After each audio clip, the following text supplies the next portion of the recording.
महात्माओं का वास स्थान ज्ञान है। मनुष्यों की जितनी ज्ञान वृद्धि होती है, महात्माओं का जीवन काल उतना ही बढ़ता जाता है। उनके जीवन काल की गणना मनुष्य शक्ति के बाहर है, क्योंकि ज्ञान अनंत है।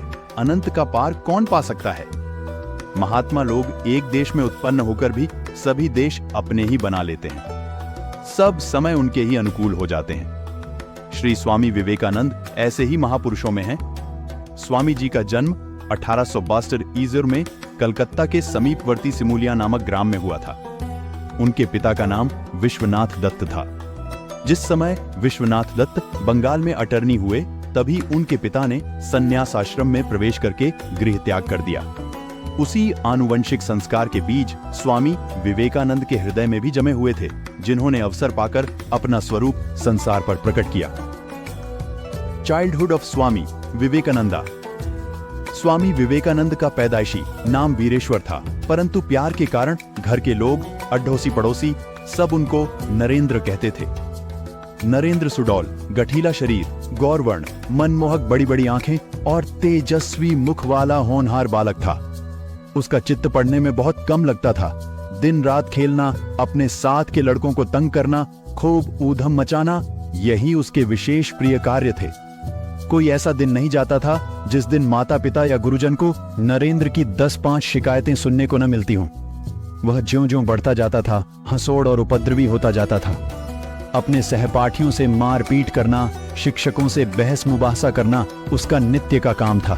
बुद्धि तीव्र थी, पढ़े हुए पाठ को याद कर लेना नरेंद्र के लिए खेल था। सहपाठियों को वह उनके पढ़ने में सहायता दिया करता था। तंग किए जाने पर भी उसके सहपाठी, वाद विवाद से खींच जाने पर भी उसके शिक्षक उससे द्वेष न मानकर प्रेम करते थे और उसको आदर की दृष्टि से देखते थे। नरेंद्र को तत्व ज्ञान संबंधी पुस्तकों से विशेष प्रेम था। कोर्स की पुस्तकों में इतना आनंद न आता था जितना तत्व ज्ञान विषयक पुस्तकों में। एक बार तत्व ज्ञान का एक आलोचनात्मक लेख लिखकर प्रसिद्ध पाश्चात्य तत्ववेत्ता मीमांसक हर्बर्ट स्पेंसर के पास भेजा था। उस लेख को देखकर हर्बर्ट साहब ने दांतों तले अंगुली दबाई और नरेंद्र को एक उत्तेजनापूर्ण पत्र लिखते हुए लिखा, आप अपना सतत उद्योग निरंतर जारी रखें, बंद न करें। हमें पूर्ण आशा है कि भविष्य में संसार आपसे उपकृत होगा। आगे चलकर सचमुच नरेंद्र ने अपने अदम्य उत्साह, अधिक परिश्रम, विचित्र बुद्धिमत्ता, अपूर्व स्वार्थ त्याग और प्रेम बल से संसार को अपना दास बना लिया। नरेंद्र में सत्य को जानने की जिज्ञासा। जब उन्होंने बांग्ला के साथ साथ संस्कृत और अंग्रेजी में भी पूर्ण योग्यता प्राप्त कर ली, BUA 0 पास कर लिया, उसी समय उन्हें पितृवियोग सहना पड़ा। गृहस्थी का कुल भार नरेंद्र के ही कंधों पर आ पड़ा। नौकरी में उनका चित्त न लगता था। दिनों दिन सांसारिक झंझटों से निवृत्ति की प्रवृत्ति ही चित्त में बढ़ती जा रही थी। इधर माताजी उनके ब्याह के लिए प्रयत्नशीला और व्याकुल हो रही थीं। उन्होंने प्यारे पुत्र के लिए बहुत प्रयत्न किया कि वह विवाह कर ले, पर नरेंद्र तो कामिनी कांचन की तृण तुल्य असारता का यथार्थ रूप पूर्ण तरह से समझ चुके थे। वे ब्रह्मचर्य पालन के कट्टर पक्षपाती थे और अपने को सदैव उसी स्वरूप में देखना चाहते थे। वे लंदन से भेजे हुए अपने एक पत्र में लिखते हैं, मुझे ऐसे मनुष्यों की आवश्यकता है जिनकी नसें लोहे की हों, ज्ञान तंतु फौलाद के हों और अंतःकरण वज्र के हों। क्षत्रियों का वीर्य और ब्राह्मणों का तेज जिनमें एकत्रित हुआ हो, मुझे ऐसे नरसिंह अपेक्षित हैं। ऐसे लाखों नहीं, करोड़ों बालक मेरी दृष्टि के सामने हैं। मेरी आकांक्षाओं को पूर्ण करने के अंकुर स्पष्टतः उनमें दिखलाई पड़ रहे हैं। परंतु हाँ, उन सुंदर बच्चों का बलिदान होगा। होम कुंड में उनकी पूर्णाहुति कर दी जाएगी। विवाह के होम कुंड की धधकती हुई ज्वालाएं चारों ओर से घेरे हुए खड़ी हैं। इन्हीं ज्वालाओं के कुंड में मेरे सुकुमार बच्चे निष्ठुरता पूर्वक झोंक दिए जाएंगे। हे दयालु, इस जलते हुए अंतकरण से निकलने वाले करुणोद्गार क्या तुम्हें नहीं सुनाई देते? यदि सत्य के लिए कम से कम ऐसे 100 सुबट भी संसार की विशाल रणभूमि में उतर आएं, तो कार्य पूर्ण हो जाए। प्रभु, तुम्हारी इच्छा होगी तो सब कुछ हो जाएगा। बंगाल प्रांत में उन दिनों ब्रह्म समाज संप्रदाय का प्रचार दिनों दिन बढ़ रहा था। नरेंद्र पहले ब्रह्मो समाज में शामिल हुए। थोड़े ही दिनों के पश्चात उन्होंने जान लिया कि इस धर्म में कोई सार नहीं। केवल ऊपरी चमत्कार, आडंबर मात्र है। अस्तु, अब वे ईसाई व मोहम्मदी तत्वों की ओर मुद्दे धर्म ग्रंथों का अनुशीलन प्रारंभ किया, पर उनसे भी शांति प्राप्त न हुई। सनातन धर्म पर उन्हें श्रद्धा न थी। वे लकीर के फकीर न बनना चाहते थे, तथापि अन्वेषण दृष्टि से एक बार फिर सनातन धर्म के वेदांत, उपनिषद, धर्मशास्त्र का गहरी दृष्टि से अध्ययन प्रारंभ किया। जो शांति उन्हें पहले प्राप्त न हुई थी, वही शांति वैदिक ग्रंथों के अध्ययन से अब प्राप्त होने लगी। शनैः शनैः उनका दृढ़ निश्चय होता गया कि संसार में यदि कोई धर्म शांति दे सकता है तो वह एक सनातन हिंदू धर्म है। संसार में इसी धर्म के प्रचार की आवश्यकता है। यही एक धर्म सदैव निर्बाध रूप से सर्वजीव हितकारी हो सकता है। नरेंद्र अब तक जिस भ्रमजाल में फंसकर छटपटा रहे थे, हिंदू शास्त्रों से वह जाल छिन्न भिन्न हो गया। अपना कर्तव्य पथ उन्हें दृष्टिगोचर होने लगा। सद्गुरु कृपा की उत्कट अभिलाषा उत्पन्न हुई। इधर उधर साधु संग करना प्रारंभ किया। कोई झूठ ही कह दे कि अमुक स्थान पर एक योगी महात्मा आए हुए हैं, तो नरेंद्र सब कार्य छोड़कर तत्काल ही वहां पहुंचते थे। कोई साधु महात्मा मिलता तो उससे भांति भांति के प्रश्न करके उसे घबराहट में डाल देते थे। इससे लोग उन्हें दुराग्रही, कपटी आदि नाना उपाधियों से विभूषित करने लगे थे। कोई महात्मा तो हठात उनको परास्त करने की इच्छा से जाते और मुंह की खाकर लौट आते थे। परंतु नरेंद्र की तो गुरु दर्शन की प्रबल अभिलाषा थी। गुरु मिलता कैसे ना, जाको जा पर सत्य सनेहूं, सोते ही मिल ही न कछु संदेहूं। जब मिले रामकृष्ण परमहंस से मिले स्वामी विवेकानंद। उन्हीं दिनों एक पहुंचे हुए महात्मा श्री स्वामी रामकृष्ण परमहंस कलकत्ता के समीप दक्षिणेश्वर नामक स्थान में रहते थे। वे स्वतः तो सदैव ब्रह्मलीन रहते ही थे, परंतु जिज्ञासु को भी अपनी अमृतमयी वाणी से तृप्त कर देते थे। नरेंद्र के एक संबंधी एक दिन नरेंद्र को वहां चलने के लिए बाध्य करने लगे। आप जाकर दर्शन करें, मेरे चलने से उनके प्रति आपकी श्रद्धा कम हो जाएगी, कहकर नरेंद्र ने उन्हें टालना चाहा, पर अंत में उनके विशेष आग्रह से जाना ही निश्चय किया।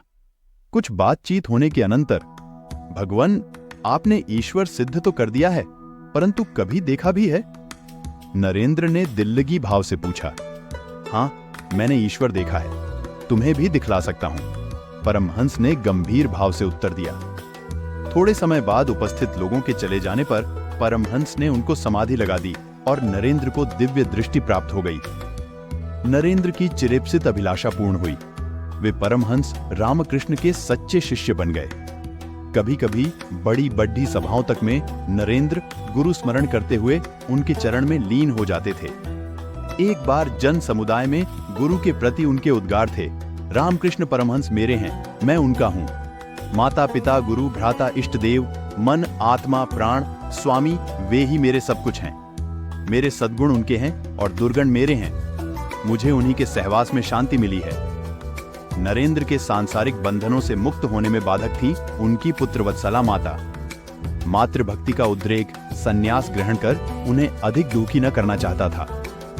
परमहंस स्वामी रामकृष्ण महाराज के निर्वाण प्राप्त करने पर माता से किसी प्रकार आज्ञा ले नरेंद्र ने संन्यास ले ही लिया और संसार में गुरु मत प्रचार तथा सनातन हिंदू धर्म को पुनर्जागृत करने का प्रण किया। अब से वे स्वामी विवेकानंद नाम से नए रूप में आविर्भूत हुए। पैर में सादा देशी जूता, कमर में कौपीन, शरीर पर गेरुआ अंगरखा और सिर पर साफा धारण किया। क्या देश क्या विदेश, सभी जगह वे एक ही वेश से घूमे। हाँ, सर्दी के कारण विदेश में बजाय सूती के ऊनी वस्त्रों का प्रयोग करते थे। उनके इस वेश से विदेश में प्रायः लोग उनकी खिल्ली उड़ाया करते थे। एक बार अमेरिका में किसी पद से होकर जा रहे थे तो एक सभ्य पुरुष ने 6 डीछी से उनका साफा दूर उछाल दिया। आप जैसे सभ्य पुरुष ने यह कष्ट क्यों उठाया? स्वामी जी ने पूछा। उसने कहा, भला आपने यह विचित्र वेश क्यों धारण किया है? मैं बहुत दिनों से इस देश की सभ्यता की प्रशंसा सुनता था, इसी से इसको देखने की इच्छा से आया था। स्वामी जी ने कहा, यहाँ की सभ्यता का पहला पाठ आप ही ने मुझे पढ़ाया। स्वामी जी के कथन से वह बहुत लज्जित हुआ और क्षमा मांगते हुए घर की राह ली। संन्यास लेने पर स्वामी विवेकानंद ने एकांतवास सेवन कर योगाभ्यास किया। विदेशों में भी वे जब तब एकांतवास करते थे। अद्वैतवाद के प्रचारार्थ वे चीन, जापान गए। वहां से लौटकर भारत के इलाहाबाद, बनारस, पूना, मद्रास आदि नगरों में घूमे। समस्त मानव जाति के प्रति सब भेदभावों को भुलाकर समान दृष्टि से धर्म प्रचार करना ही वे सर्वोपरि देश सेवा समझते थे। वे कहते थे, अपने ज्ञान का उपयोग संसार को करने दो, अन्यों के सीखने योग्य गुणों को तुम सीखो। आकुंठित विचारों को हृदय में रखना मृत्यु का आह्वान है। जो दूसरों को स्वतंत्रता नहीं दे सकते, वे स्वयं स्वतंत्र होने योग्य नहीं। अमेरिका में स्वामी विवेकानंद। स्वामी विवेकानंद रामेश्वर से मध्य भारत की ओर आ रहे थे। रास्ते में रामनाथ डैश के महंत से भेंट हुई। महंत ने स्वामी जी की विद्वत्ता पर मुग्ध होकर उनसे अमेरिका की सर्वधर्म परिषद में भारत के प्रतिनिधि स्वरूप जाकर हिंदू धर्म प्रचार की प्रार्थना की। स्वामी जी तो तैयार ही थे, सहमत हो गए और मद्रास आदि में घूमकर कुछ चंदा एकत्रित किया। विदेश का खर्च, थोड़ा चंदा, अमेरिका पहुंचते पहुंचते रुपया खत्म हो गया।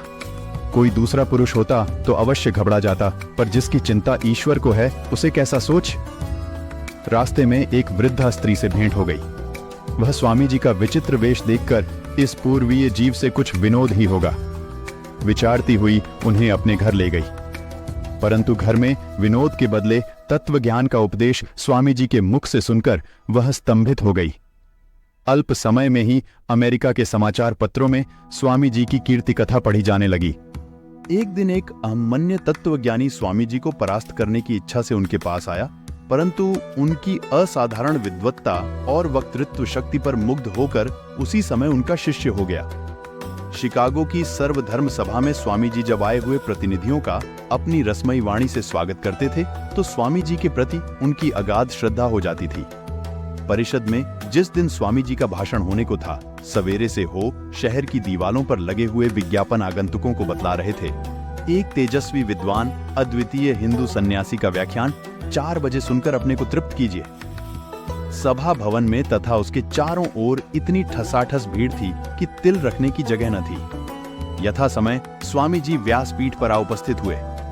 उनकी तेजस्वी और मनोहर मूर्ति देखकर दृष्टाओं की आंखें चकाचौंध हो गईं। सबके तुमुल जय घोष के साथ O3M तत्सत्य का गीत गाते हुए स्वामी विवेकानंद ने मनोमुग्धकारी भाषण शुरू किया और अनेक युक्ति तथा प्रमाणों से साबित कर दिया कि एक हिंदू धर्म ही ऐसा सार्वभौम धर्म है जिसे मानव जाति स्वीकार कर सकती है। अमेरिका के प्रसिद्ध पत्र अभिमान के साथ जय घोष करते हुए लिखने लगे, गेरुआ वस्त्रधारी यह हिंदू धर्मोपदेशक ईश्वर का उत्पन्न किया हुआ जन्मसिद्ध वक्ता है। ऐसे प्रतिभाशाली देश में मिशनरियों का भेजना मूर्खता है। गंगा की धवल धारा की तरह स्वामी जी की कीर्ति अमेरिका, इंग्लैंड आदि में फैल गई। न्यूयॉर्क में रामकृष्ण मठ नामक एक संघ स्थापित हुआ जिसमें अब तक वेद, वेदांत, ध्यान, धारणा, प्राणायाम आदि की शिक्षा दी जाती है। अमेरिका जाने से पूर्व भारतीय जिनका नाम तक नहीं जानते थे, लौटने पर कोलंबो, सीलोन में उनके स्वागत के लिए 10 सहस्त्र पुरुष एकत्रित हुए और स्वामी जी का खूब स्वागत किया। रामनाथ के महंत ने हाथी घोड़ों, गाजों बाजों, ध्वजा पताकाओं, वाद्यों, रोशनी व अपार भीड़ के साथ उनका अपूर्व स्वागत किया और पाश्चात्य देशों में दिग्विजयी होने के कारण अपने यहाँ एक विजय स्तंभ स्थापित किया। स्वामी विवेकानंद की भारत वापसी। स्वदेश में स्वामी जी ने मद्रास, बंगाल, उत्तर भारत और बंबई आदि के भिन्न भिन्न स्थानों में घूम घूम कर बहुत से व्याख्यान दिए। कितने ही स्थानों में संस्थाएं खोली जिनका मुख्य कार्य धर्म प्रचार और गरीबों की सेवा करना है। सन 1902 की 4 जुलाई को स्वामी जी ने नित्य की भांति प्रातः कृत्य करने के पश्चात योगाभ्यास किया। मध्याह्न में शिष्यों को पढ़ाया। संध्या समय मुमुक्षुओं से धर्म चर्चा की, बाहर घूमने गए। पहर रात्रि गए तक बातचीत करते करते सहसा कहने लगे, आज मेरी श्री गुरुचरण दर्शनों की इच्छा है। नाशमान शरीर में अमर आत्मा का कार्य कभी नहीं रुकता। देश की इच्छाओं को अब आप लोग पूर्ण करें, ईश्वर आपको सहायता दे। इतना कहने के साथ ही वे अपने कक्ष में गए। AUM तत्सत कहते हुए अंतिम श्वास छोड़ दी और परमात्मा में लीन हो गए। स्वामी विवेकानंद के विचार। स्वामी विवेकानंद जी बड़े संयत पुरुष थे, अपनी धुन के एक थे, दृढ़ निश्चयी थे। पास घड़ी न रखने पर भी सब कार्य उनके यथा समय ही होते थे। उनमें 3 प्रधान गुण थे, नियमितता, देश, धर्म के प्रति अटूट श्रद्धा, स्वार्थ त्याग पूर्वक अथक परिश्रम। वे एक कर्मयोगी थे और कभी खाली बैठना तो जानते ही न थे। 12-14 घंटे अभ्यास करना उनका नित्य का कार्य था। उनका सिद्धांत था कि खाली बैठने से मनुष्य काहिल हो जाता है, खाली बैठने से बेगार करना अच्छा। एक दिन उनके एक आलसी नौकर ने आकर कहा, महाराज, आप सबको मुक्ति की राह बतलाते हैं, पर मुझे क्यों नहीं बतलाते जो दुनिया के झंझटों से छूट जाऊं। मुक्ति के लिए उद्योग की आवश्यकता है। यदि तुम कुछ न कर सको तो चोरी ही सीख लो। स्वामी जी ने हंसकर कहा, खाली बैठने से चोरी आदि सीखना अच्छा, क्योंकि उद्योग से ध्यान होने पर बुरे कर्म छूट जाते हैं। वे अपने भारतीय मित्रों को प्रायः लिखा करते थे, अब बार बार यह कहने का समय नहीं कि हम ऐसे जगद्विजयी थे, उद्योगी थे, हम संसार के गुरु थे, हम सर्वोपरि थे। अब कैसे हो सो संसार को दिखला दो। अपने कर्तव्य पथ पर बढ़े चलना तुम्हारा कार्य है। यश तो पीछे पीछे आप दौड़ता है। संसार का भार अपने ऊपर समझो, अपना भार ईश्वर पर छोड़ दो। अंतःकरण की पवित्रता, धैर्य और दृढ़ निश्चय के साथ सतत उद्योग में निरत रहो। मरने का मोह त्याग दो। कष्टों का सामना करने की, संसार की भलाई करने की प्रतिज्ञा कर लो और उसका पालन करो। कहो कम, करो ज्यादा, तभी सफल होगे। एक जगह स्वामी जी अपने एक मित्र के पत्र के उत्तर में लिखते हैं, तुमने लिखा कि कलकत्ते की सभा में 10,000 मनुष्यों की भीड़ हुई। यह बड़े आनंद की बात है, पर सभा में फाय शुल्क, एक आना मांगने पर कितने आदमी बैठे दिखलाई पड़ते, इसका भी अनुभव करना था। निरुद्योगियों की सभा में उद्योग की बात जहर मालूम होती है। जो कुछ भी करना है आचरण से सिद्ध करो, व्यवहार से सिद्ध करो। जब तुम्हारा आचरण और व्यवहार लोगों को हितकर मालूम होगा तो वे आप तुम्हारा अनुकरण करने लगेंगे। हमारा कर्तव्य है कि लोगों को धार्मिक जीवन और ईश्वर प्राप्ति का मार्ग दिखावे। बस निंदा स्तुति, सुख दुख का विचार छोड़कर उठो और कार्य आरंभ करो।